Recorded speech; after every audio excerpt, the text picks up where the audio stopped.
Hello dear student, जैसे कि हम व्हाट हैपन्स व्हेन पढ़ रहे हैं और आज हमें जिस रिएक्शन को पढ़ना है उसमें दे रखा है कि जब हम प्लास्टर ऑफ पेरिस को गर्म करते हैं तो क्या होता है। फ्रेंड, ये है आपका फॉर्मूला प्लास्टर ऑफ पेरिस का, जिसको हम इस तरह से भी लिख सकते हैं CaSO4 हाफ H2O। क्लियर। हम इस तरह से भी प्लास्टर ऑफ पेरिस को लिख सकते हैं और प्लास्टर ऑफ पेरिस को हम कैल्शियम सल्फेट हेमीहाइड्रेट भी कहते हैं।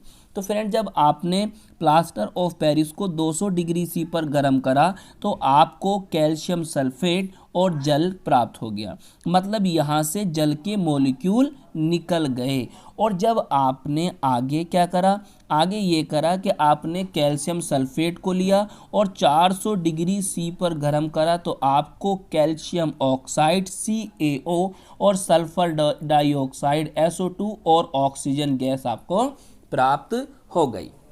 तो फ्रेंड, ये थी आपकी रिएक्शन कि जो कि 2 स्टेप में कंप्लीट हुई है।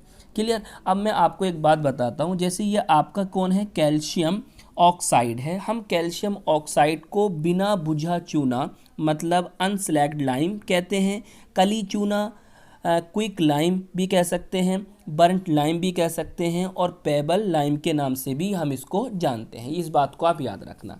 फ्रेंड देखिए, पहला स्टेप तो आपको समझ में आ गया होगा, केवल हमें यहाँ से जल के मॉलिक्यूल ही निकालने थे। जबकि दूसरा स्टेप आपको शायद समझ में नहीं आया हो, तो मैं आपको एक तरीका बता रहा हूँ, एक ट्रिक बता रहा हूँ, जिसके द्वारा आप अपने इस रिएक्टेंट से अपने इन प्रोडक्ट्स को प्राप्त कर सकते हो।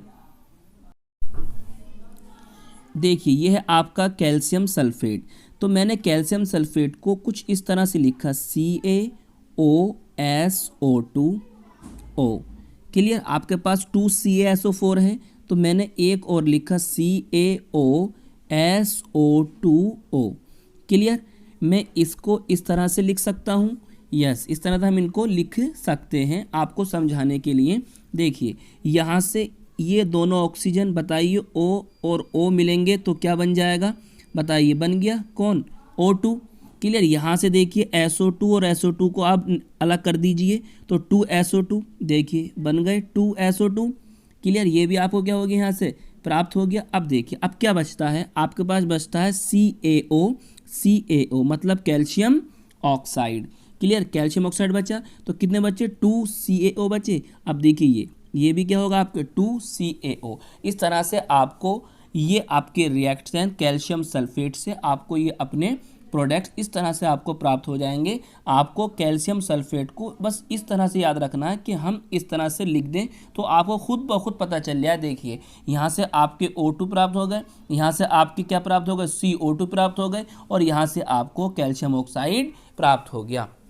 तो आई होप फ्रेंड, मैं समझता हूँ कि आपको ये वीडियो अच्छी लगी होगी। आपको ये वीडियो कैसी लगी हमें ज़रूर बताएं। हम मिलेंगे आपको इसकी नेक्स्ट वीडियो में।